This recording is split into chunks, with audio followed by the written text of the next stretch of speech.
Did Gary Carr and Francois Robath team up in time travel back into the 1940s to write this book?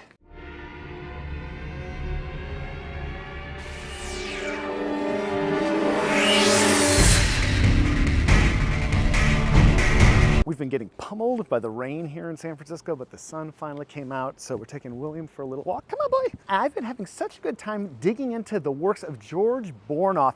It's like looking at something from the past that feels incredibly contemporary to me, and I see so much of bass pedagogy that I've been exposed to in his works. Even if you're looking for new technique materials, something in your own practicing, I think there's a lot to check out here, and let's dive in.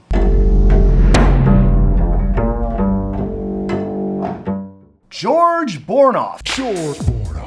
There is a lot here, folks, and I probably have more than one video in me on this. I was a guest. I was one of the teachers at the first National George Bornoff workshop that happened at the University of Kansas in summer 2022. We're really trying to follow the dream of Dr. Bornoff to be a foundation for the advancement of string education, right? Like, that's really the goal. How can we help others continue to be inventive? Debbie gave me a copy of these books, and I started to look through them and realize, wait a minute, this is like what I've done my whole life, but published like a really long time ago. So who is this George Bornoff person, and where did he come from? What impact did he have on the string world? Why had I not heard so much about him in the past? I learned all about that from Debbie and much more.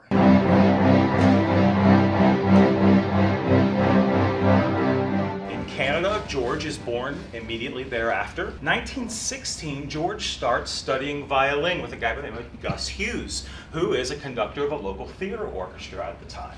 So he's starting to play violin at age 8. We'll start by diving into this Finger Patterns book. And the thing to wrap your head around with these books is these are compendiums of all the exercises. So Bornoff's idea was this is like your index or your dictionary or thesaurus of exercises, and then a teacher would take you through all of these. So you kind of have to choose your own adventure on these. And that's why this third book that I'll talk about as well, the primer, came into existence. It's kind of like how to use these. Open string cycle is key to Bornoff, and it starts on the G string for the bass, goes down to the E string, and then goes back to the G string. And you will do this throughout all of the Bornoff materials. And if you were doing this with other string instruments, you would hear this all kind of integrate into the violins, violas, and cellos, and basses and violins have E strings, so they play the E string stuff together. Violas and cellos have C strings, so they take a break, and then we take a break when they do the C string notes. It's designed for everybody to learn together, even if there's just one teacher and like a whole army of string players, and it works remarkably well. Open G string.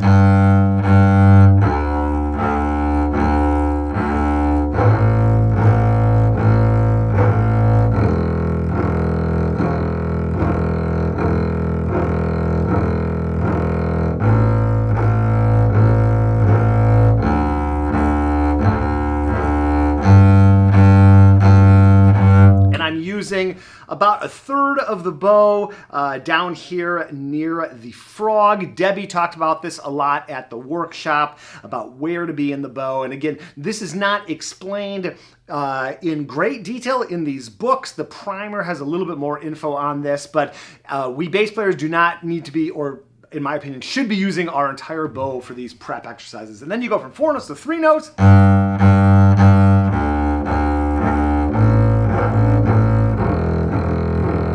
Always doing this cycle. And then 2 notes.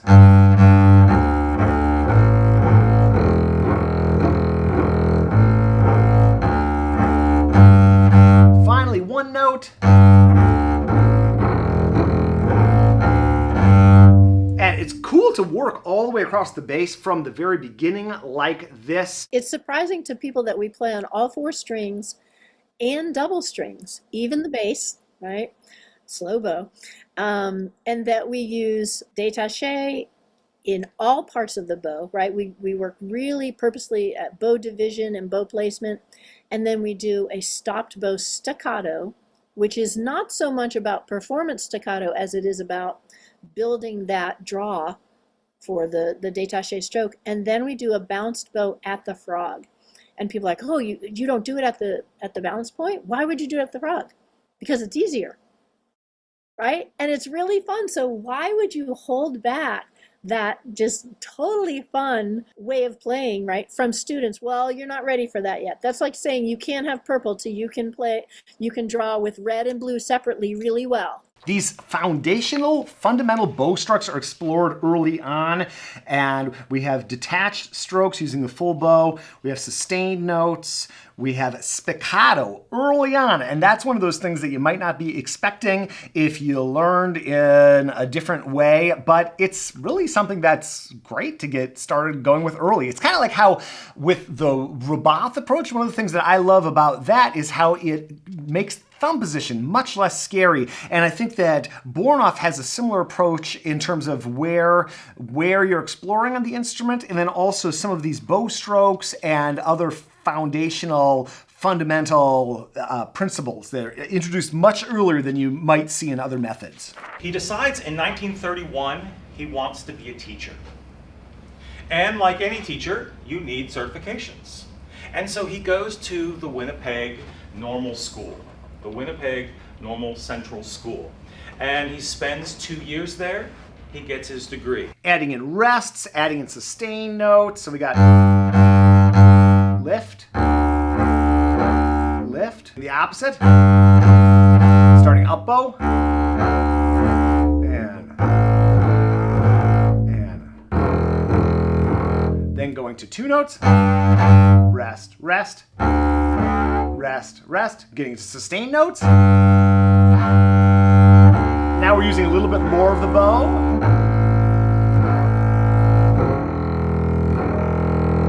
And the spiccato early on can seem crazy, but it is really cool to introduce it here. And we're not quite as nuanced in our spiccato. I love how you're focusing on the bow. The bow is the voice. It's your bank account. As Pinchas Zuckerman said in a masterclass to me years ago, the better this is, the more money you got in that bank account. So rather than, for example, starting with just 2 strings, because it might seem easier, well, everyone can just play on the D and A string. Well, actually, once you throw bass in there, it's a whole different idea, right? So saying the D and A string, so does that mean that they drop down instead of going up the octave, et cetera, et cetera? So Bornoff tried to get rid of those barriers and say, no, no, no. Bass players, for example, can do everything the violinist is going to do. We're going to play on all 4 strings.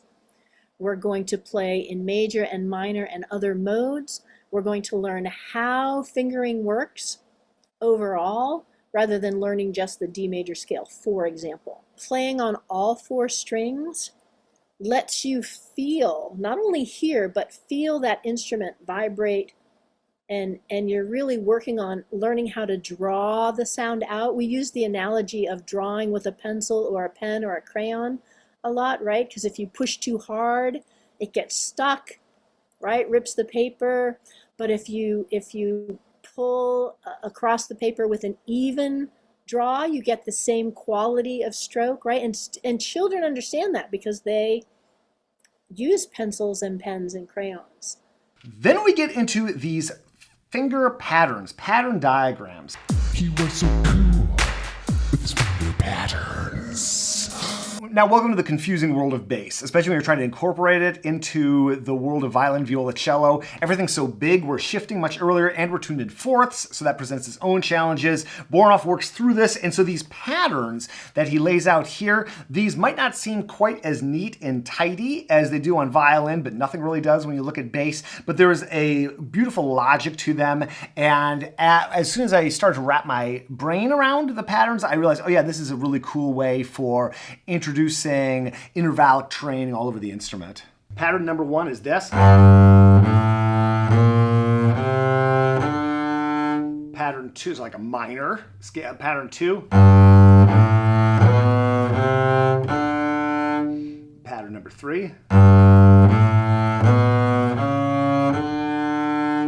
Pattern Pattern 4, we had the half step between open and 1. And pattern 5. And those are so foundational for this approach. They are explored throughout the rest of the materials. And there are many ways to approach the left hand, and bass has its own set of challenges, but I was really struck talking to all these teachers at the Bornoff Institute this past summer about how transformational these patterns were with their students. I'm Jess Amir. I teach 6th through 8th grade orchestra in Wichita, Kansas.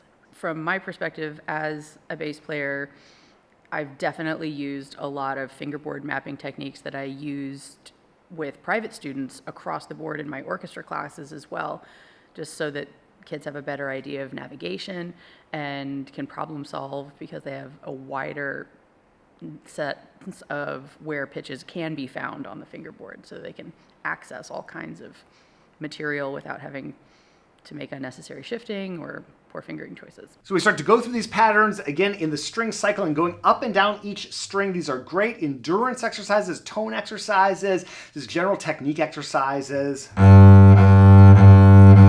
love all the repetitions. Gives you a chance to really think about the left hand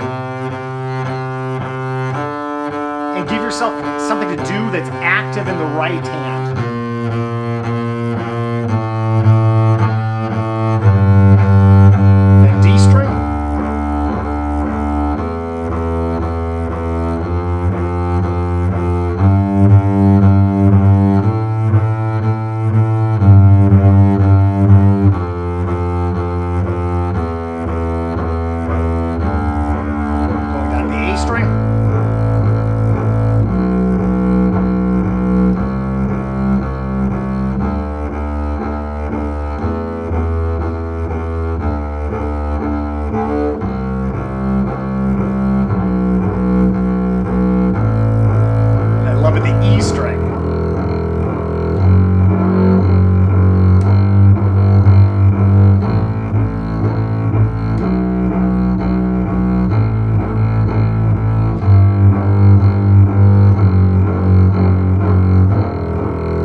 Cycle. This may seem like a lot, and it can be a lot.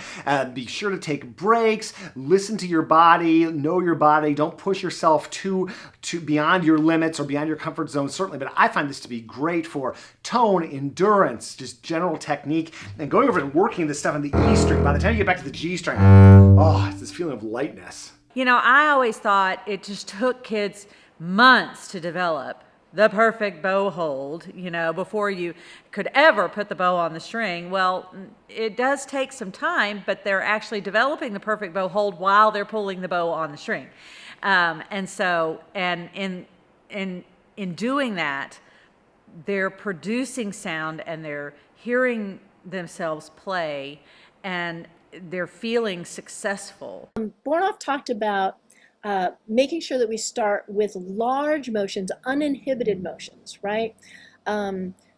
Rather than starting by restricting, right? And it's not that we don't come back and refine, this is the motion at the frog, this is the motion in the middle, this is the motion at the tip. But you start with these bigger physical movements, and then you're not scared, for a lack of a better term, right? You're not tentative about opening up. Now we're adding slurring in here in section 3. All sorts of great slurring exercises. And this also reminds me of like what I was working on in college freshman year, but I'm seeing in this book from the mid 20th century. Again, you got this old school font. It looks like something from the 40s or 50s, which it is. But then you have this very contemporary feeling, almost ahead of its, or very much ahead of its time, actually. Maybe ahead of our time right now, even feeling approach to technique on the bass. Slurs with double stops this early on in the game. That's so cool.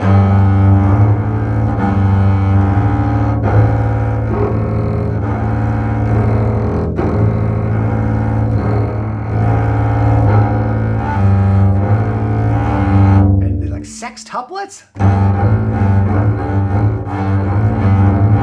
I mean, this is like what I practice these days to have my chops in order for professional gigs. Beresford comes through Winnipeg, and he has a bunch of door-to-door salesmen, and they go and they knock on doors of families that they know have young children, and he says, for $5, I will give you a violin, I will give you a bow, and I'll give you music, and I'll give you lessons.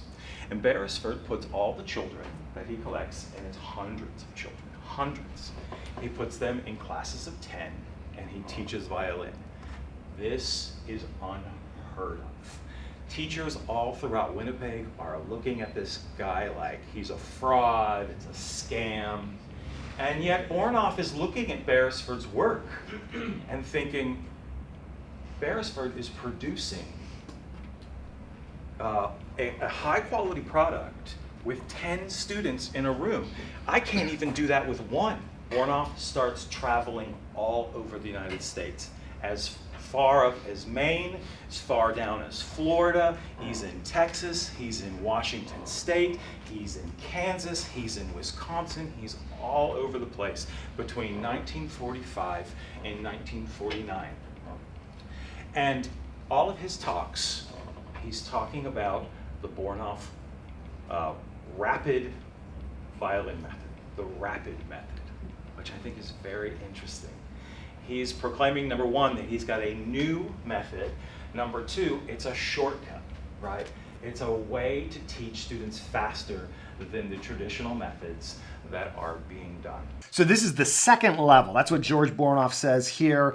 Finger patterns is the first level, and then he has this other book, Fun for Fiddle Fingers, which I don't have. But then patterns of position opens up the second level. Now the pupil's basic skills already established are developed on a higher level.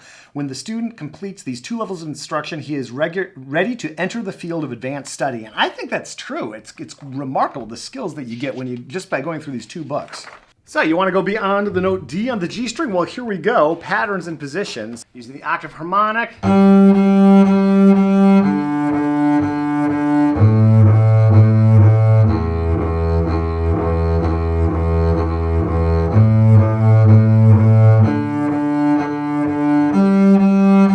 going to threes.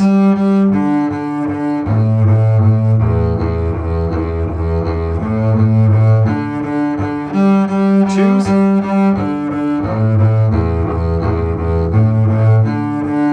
Ones. You can hear the amount of coffee I've had. I'm going a little too fast. And then breaking these, I love it.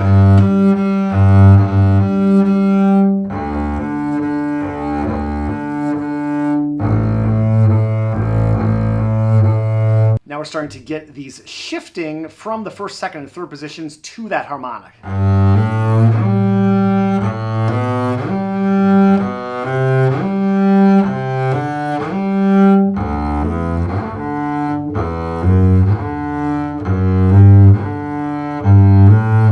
So we're taking those patterns and we are connecting them now to this harmonic, which is a very Roboth-oriented, George Vance progressive repertoire-oriented approach. It's like he really was ahead of his time. He knew some things instinctively, right? Like, how did he know that neural connections were made stronger by repeating things in a certain way, right?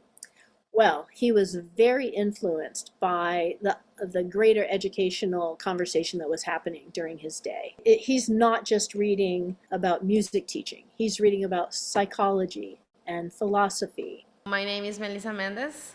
I'm from Costa Rica. And right now I work for FACE as the coordinator of projects in Latin America.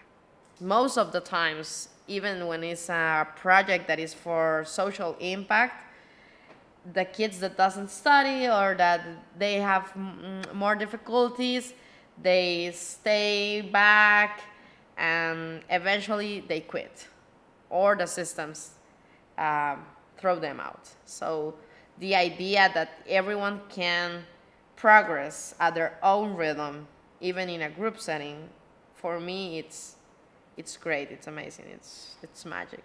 All sorts of different finger patterns and number of notes. I go to number 7.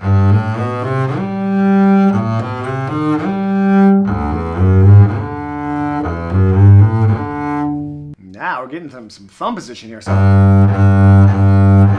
octave.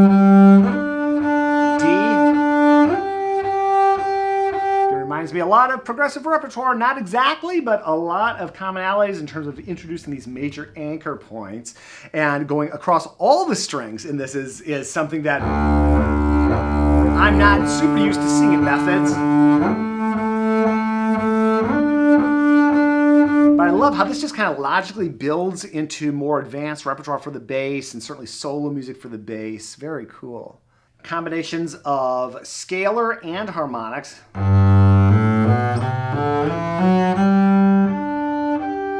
Cool.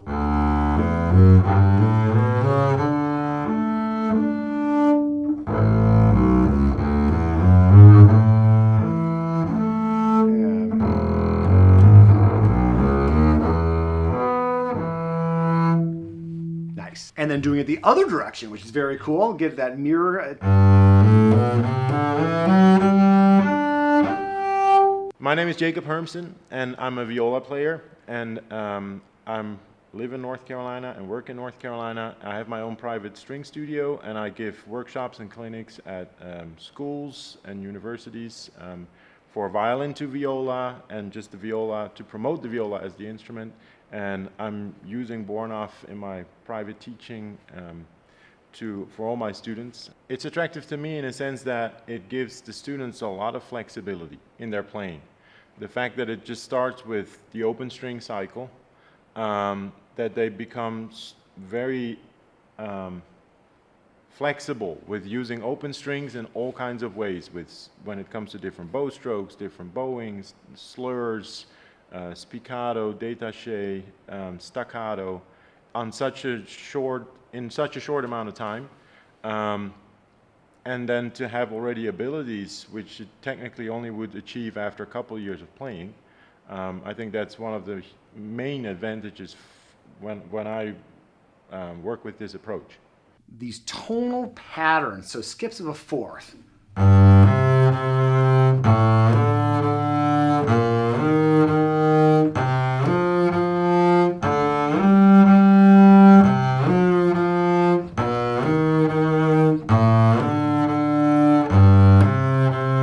Doing these over the different patterns, the 5 patterns, very systematic. All 5 patterns, all strings, many variations in this book. Here are these octave skips. These are super cool.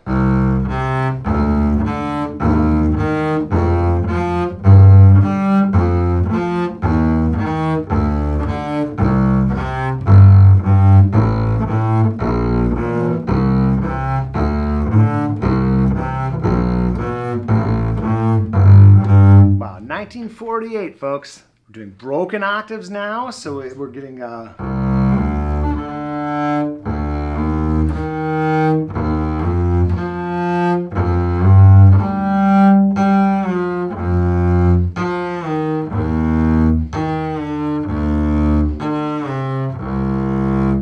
so we got the patterns here. First pattern.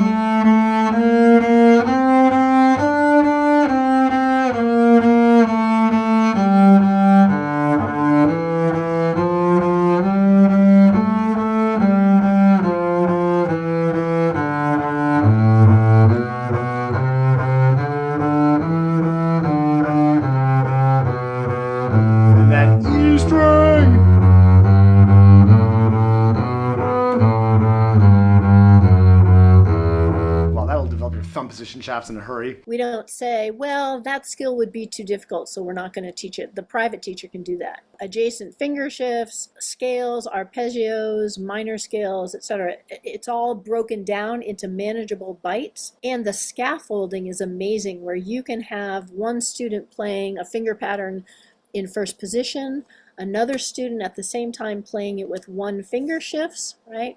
Another student playing it with different fingerings, another student playing it in thumb position, and then another student playing the same set of notes. For example, starting on C, basses can start in third position, so they're working on a different section of their fingerboard, if you will, right? So it's very purposely scaffolded so that you're not plateauing as much. You're being introduced to those, again, I'll use the term virtuosic level performance, right? Instead of, no, we're just doing what's here on, in our songs or our method book. Do these position shifts in section 5.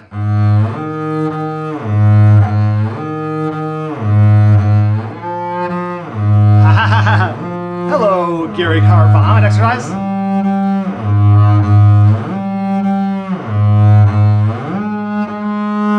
Wow, so I've spent my whole life on bass doing this. And here it is, written out in 1948. We get into this section 6. Here's with the 2-finger pattern. So I will do G major. Here it is with the first pattern.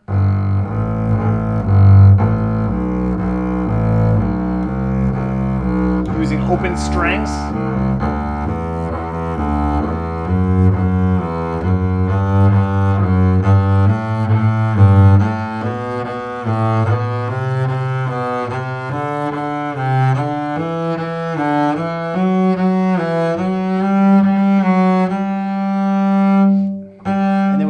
Like that, and then the B pattern, this is true for all of the scales, stays on the same string rather than crossing. Then we go to the A string.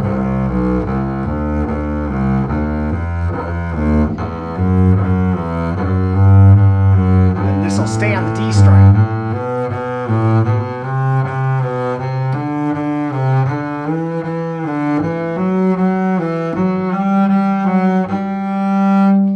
Couple different ways to look at each one of these scales. It's always great to get some new fingering options or different fingering options. I mean, this is looking like Petrarchian.